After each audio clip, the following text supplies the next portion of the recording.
नमस्कार दोस्तों, स्वागत है हमारे यूट्यूब चैनल कंपटीशन अड्डा 12 पर। तो दोस्तों शुरू करते हैं एसएससी जीडी 2026 में 28 अप्रैल को फर्स्ट शिफ्ट के क्वेश्चन से हैं दोस्तों।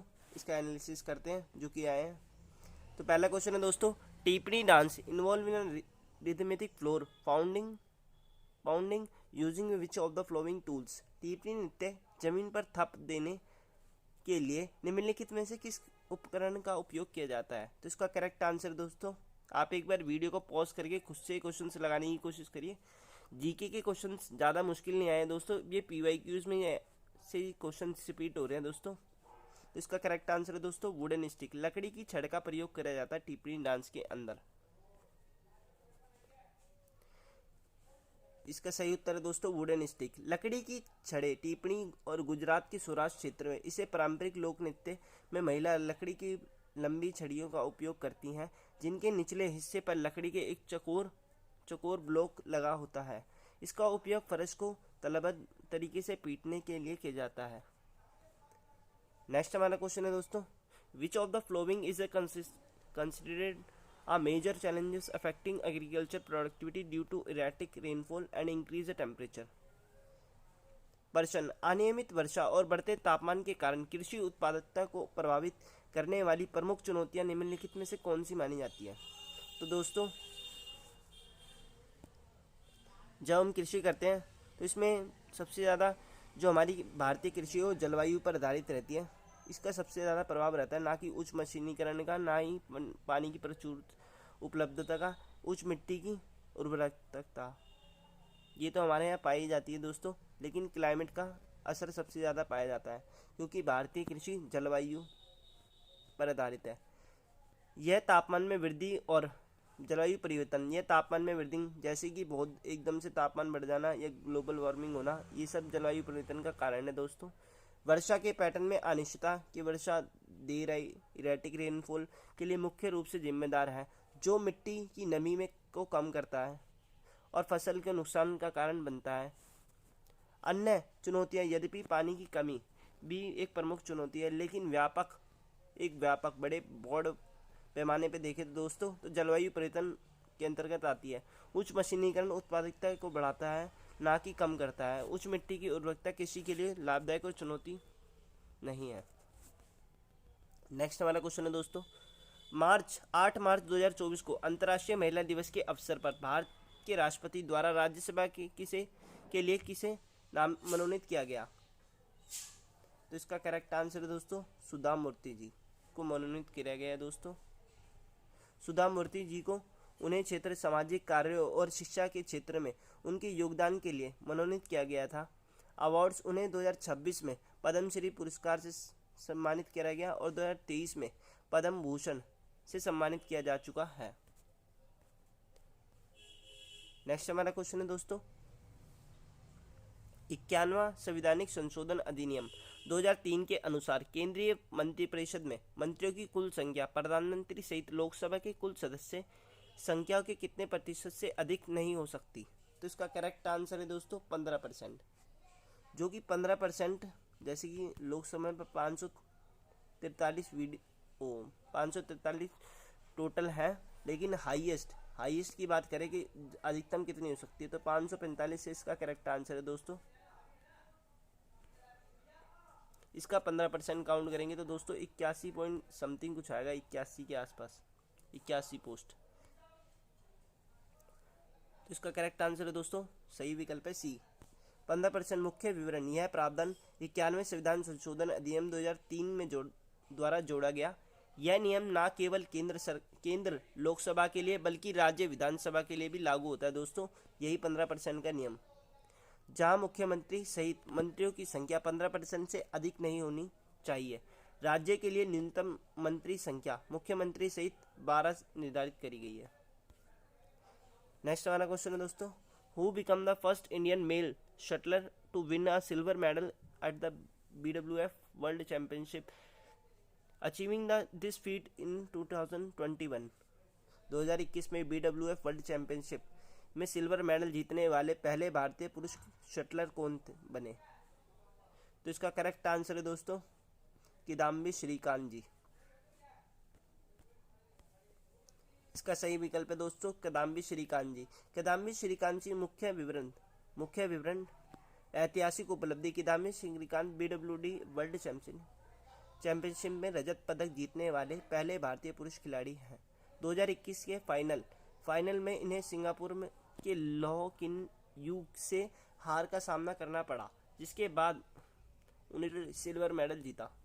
नेक्स्ट हमारा क्वेश्चन है दोस्तों, भारत में अब तक कितने अधिक राज्य ने अपने पंचायती राज संस्थान PRIs के महिलाओं के लिए 50% आरक्षण प्रावधान किया है। तो ये भी चर्चा का विषय रहा है दोस्तों।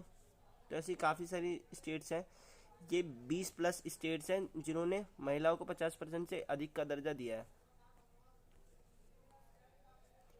बिहार, जैसे कि बिहार 2006 में पहला राज्य था जिसने प्रावधान लागू करा था महिलाओं के लिए 50% राज्य। ये आपसे और अन्य क्वेश्चन से भी पूछ लिया जा सकता है दोस्तों, इसे आप याद कर लेंगे। जिसके बाद मध्य प्रदेश, राजस्थान, उत्तराखंड, हिमाचल प्रदेश, केरल, छत्तीसगढ़, महाराष्ट्र, उड़ीसा, कर्नाटक और असम जैसे राज्यों में इसमें शामिल हो गए। नेक्स्ट हमारा क्वेश्चन है दोस्तों, अक्टूबर 2017 में भारत ने पाकिस्तान को दरकिनार करते हुए ईरान की 4 बार बंदर के माध्यम से किस देश के गेहूं की पहली खेप भेजी?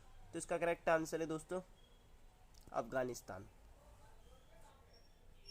यानी कि पाकिस्तान को दरकिनार करते हुए ये डायरेक्ट मध्य एशिया से रिलेशन इस्टेब्लिश करता है। अक्टूबर 2017 में भारत ने पाकिस्तान को दरकिनार करते हुए ईरान के 4 बार बंदरगाह के माध्यम से अफगानिस्तान को गेहूं की अपनी पहली खेप भेजी थी। नेक्स्ट हमारा क्वेश्चन है दोस्तों, निम्नलिखित में से कौन सी धार्मिक हस्ती मगध शासक बिंबिसार की समकालीन थी? तो आपने देखा कि गौतम बुद्ध यानी कि बौद्ध धर्म और महावीर स्वामी, ये दोनों ही इसका करेक्ट आंसर दोस्तों बूथ CNB है, क्योंकि दोनों ही इस टाइम पीरियड के दौरान फले फूले। नेक्स्ट हमारा क्वेश्चन है दोस्तों, भारत का पहला निर्यात प्रसंस्करण क्षेत्र फर्स्ट एक्सपोर्ट प्रोसेसिंग जोन कहाँ स्थापित किया गया था? तो इसका करेक्ट आंसर है दोस्तों कांडला, गुजरात के अंदर। इसका करेक्ट आंसर है दोस्तों कांडला, गुजरात के अंदर। कांडला, गुजरात। मुख्य तथ्य, भारत का पहला निर्यात प्रसंस्करण क्षेत्र 1965 में गुजरात के कांडला में स्थापित किया गया था दोस्तों। एशिया का पहला एक्सपोर्ट प्रोसेसिंग जोन है दोस्तों, आप इसे याद कर लेंगे। इसके आगे भी रिपीट होने के चांसेस बनते हैं, क्योंकि आने वाले एग्जाम्स में यही घुमा फिरा के क्वेश्चन पूछे जाते हैं दोस्तों। ऐसे ही क्वेश्चन दिल्ली पुलिस में भी काफ़ी बार रिपीट हुए थे। नेक्स्ट हमारा क्वेश्चन है दोस्तों, निम्नलिखित में से कौन सा भारतीय राज्य बांग्लादेश के साथ सीमा साझा नहीं करता? तो इसका करेक्ट आंसर है दोस्तों मणिपुर जो राज्य है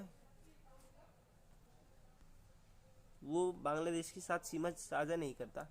व्याख्याकरण, इसका सही विकल्प मणिपुर है दोस्तों। सीमा बांग्लादेश की नहीं लगती। बांग्लादेश के साथ सीमा साझा करने वाले 5 भारतीय राज्य इस प्रकार है। पश्चिम बंगाल सबसे लंबी सीमा साझा करता है, फिर असम, मेघालय, त्रिपुरा जो कि तीनों ओर बांग्लादेश से घिरा हुआ है, तीनों ओर से बांग्लादेश से घिरा हुआ है दोस्तों। मिजोरम भी इसमें है, मेघालय, मिजोरम, लेकिन मणिपुर इसमें नहीं है। नेक्स्ट हमारा क्वेश्चन है दोस्तों, चंद्रमा की सतह पर गुरुत्वाकर्षण पृथ्वी की तुलना में बहुत कमजोर क्यों है? तो इसका करेक्ट आंसर है दोस्तों ऑप्शन बी, क्योंकि चंद्रमा का द्रव्यमान पृथ्वी की तुलना में बहुत कम है, आकार में छोटा है। इस कारण से उसका जो गुरुत्वाकर्षण बल है उसकी ग्रेविटी कम खींचती है। जैसे कि जब ज्वार भाटा भी आते हैं तो जैसे ये सन है और ये अर्थ है, तो क्योंकि इन्हीं की जो मून है, ये मून है छोटे वाला, इन्हीं के प्रभाव के कारण जो ज्वार भाटा होते हैं पृथ्वी पर वो आते हैं। तो जो सन के अकॉर्डिंग बहुत ज़्यादा कम ग्रेविटेशन फोर्स है और इनकी फोर्सेस के कारण भी लो टाइड और हाई टाइड आते रहते हैं। आकार, साइज, रेडियस, हालांकि चंद्रमा का आकार छोटा है जो गुरुत्वाकर्षण बढ़ा सकता है, लेकिन द्रव्यमान से अत्यधिक कमी को प्रभाव इतना अधिक है कि चंद्रमा की सतह पर कुल गुरुत्वाकर्षण का पृथ्वी की तुलना में 1/6 है दोस्तों। जैसे कि आपका भार 60 किलो है, तो आपका 1/6 हो जाएगा भार चंद्रमा की सतह पर जाके, आप 10 किलो के हो जाओगे। इतनी लो ग्रेविटी है, आप देख सकते हैं दोस्तों। नेक्स्ट हमारा क्वेश्चन है दोस्तों, प्रश्न, यदि पृथ्वी का चुंबकीय क्षेत्र कमजोर हो जाता है तो पृथ्वी का सबसे सीधा परिणाम क्या होगा? तो इसका करेक्ट आंसर है दोस्तों, पृथ्वी पर हानिकारक विकिरणों की रेडिएशन बढ़ जाएगा। इसका करेक्ट आंसर है दोस्तों, ना कि वायुमंडल की तुरंत गायब हो जाएगा। वायुमंडल गायब नहीं होगा दोस्तों, ये इसका गलत आंसर है। पृथ्वी घूमना बंद कर देगी, ये भी गलत आंसर है दोस्तों। The ozone layer will be get thicker, ozone परत मोटी जाएगी, ये भी गलत आंसर है दोस्तों। लेकिन पृथ्वी की अगर चुंबकीय क्षमता कम हो जाएगी तो हानिकारक विकिरणें बढ़ जाएंगी, जिसका करेक्ट आंसर है। नेक्स्ट इसका सही विकल्प है दोस्तों, पृथ्वी पर हानिकारक विकिरण रेडिएशन बढ़ जाएगी। नेक्स्ट हमारा क्वेश्चन है दोस्तों, बिंबिसार का उत्तराधिकारी कौन था? तो इसका करेक्ट आंसर है दोस्तों, अजातशत्रु जी। अजातशत्रु इसके करेक्ट आंसर है दोस्तों। अजातशत्रु का पुत्र जो है वो अशोक है। पृथ्वी का हानिकारक मुख्य विवरण, बिंबिसार हर्यक वंश के संस्थापक है दोस्तों। बिंबिसार हर्यक वंश का संस्थापक है दोस्तों। उनके पुत्र अजातशत्रु अपने पिता की हत्या कैद करके सिंहासन पर संभाला। अजातशत्रु ने मगध साम्राज्य का काफी विस्तार किया और राजगृह को मजबूत किया और उदयन अजातशत्रु के बाद मगध के राजा बना। भारतीय संगीत का मूल किस वेद में माना जाता है? तो इसका करेक्ट आंसर है दोस्तों, सामवेद। सामवेद से रिलेशन संगीत से है दोस्तों। ये भी क्वेश्चन काफ़ी बार रिपीट हो चुका है, आप इसे भी डबल स्टार मार्क कर लीजिए। और ये मैंने PYQ सीरीज़ में भी हमारा करा रखा है दोस्तों। हमारी जीके की PYQ सीरीज है, वही काफ़ी क्वेश्चंस रिपीट हो रहे हैं, जो कि डांस से आ रहे हैं और बहुत सारे स्टैटिक जीके के क्वेश्चंस रिपीट हो रहे हैं आर्टिकल से। आप उन्हें भी देख सकते हैं, प्लेलिस्ट बना रखी है हमने।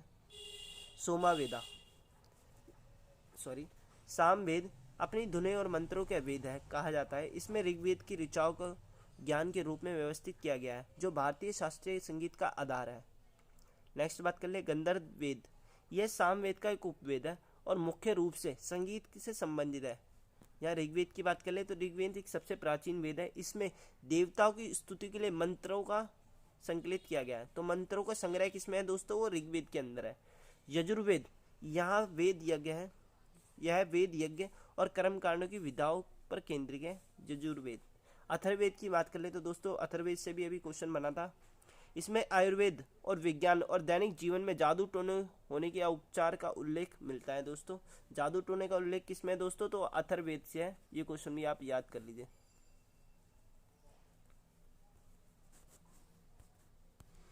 नेक्स्ट हमारा क्वेश्चन है दोस्तों, निम्नलिखित में से कौन सा कार्य राष्ट्रीय प्रतिदर्शी सर्वेक्षण कार्यकाल NSS का मुख्य कार्य है?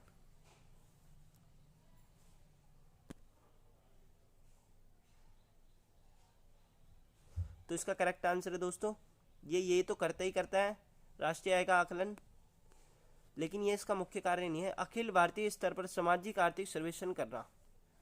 केवल कृषि उत्पादक के लिए केवल वाले जो होते हैं ना दोस्तों, वैसे ही गलत होते हैं, आप उन्हें हाईलाइट कर सकते हैं। केवल और सभी, ये एक पॉइंट ऑफ व्यू है कि क्वेश्चन को सोल्व करेगा। जहाँ आपको ओनली दिखाई दे इंग्लिश में या सभी दिखाई दे, वो ज़्यादातर मोस्टली क्वेश्चन गलत होते हैं दोस्तों, मतलब वो ऑप्शन गलत होता है आपके लिए।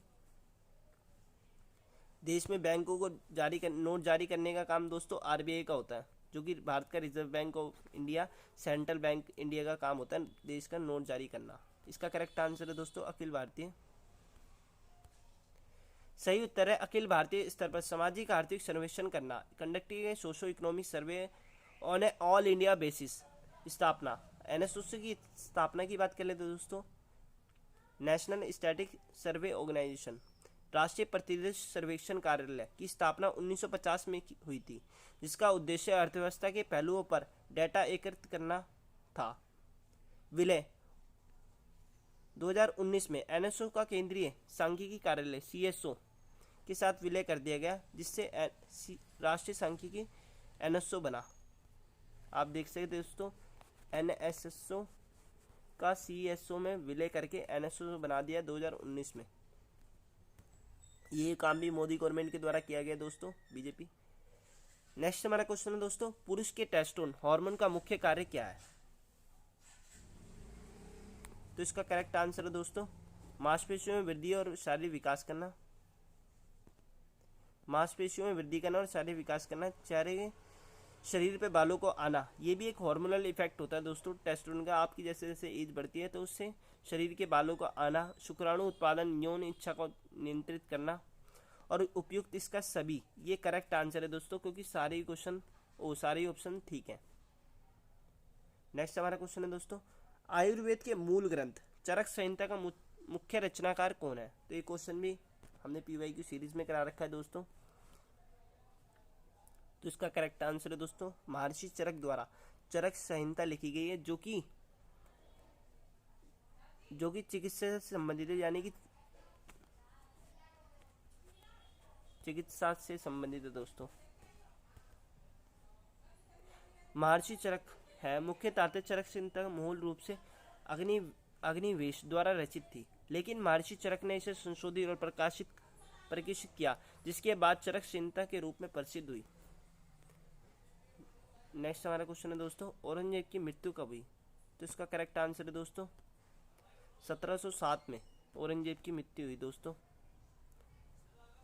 इसकी अतिरिक्त जानकारी की बात कर ले दोस्तों, पूरा नाम भी अक्सर एग्जाम में पूछ लिया जाता है दोस्तों। औरंगजेब का जो जिंदा पीर की उपाधि, वो भी औरंगजेब को दी गई थी दोस्तों। और जो इनके पिता थे जहांगीर, उन्हें न्याय की जंजीर कहा जाता था दोस्तों। न्याय की जंजीर जहांगीर को कहा जाता था। जिंदा पीर और सबसे क्रूर शासक औरंगजेब को माना गया दोस्तों। इसका पूरा नाम था दोस्तों मुईउद्दीन मोहम्मद। मृत्यु हुई इसकी अहमदनगर। इसका मकबरा बनाया गया दोस्तों खालदाबाद महाराष्ट्र में। इसका शासनकाल था दोस्तों 1658 से 1707 तक, 49 वर्ष तक इन्हें शासन करा। औरंगजेब की मृत्यु को अक्सर मुगल साम्राज्य के पतन की शुरुआत माना गया दोस्तों, क्योंकि इसके बाद मुगल साम्राज्य खत्म सा होने लगा। तो दोस्तों थैंक यू सो मच, और क्वेश्चन सोल्व करने वाले दोस्तों का भी मैं दिल से धन्यवाद करता हूँ। वीडियो को लाइक करें एंड सब्सक्राइब करें। Thank you so much.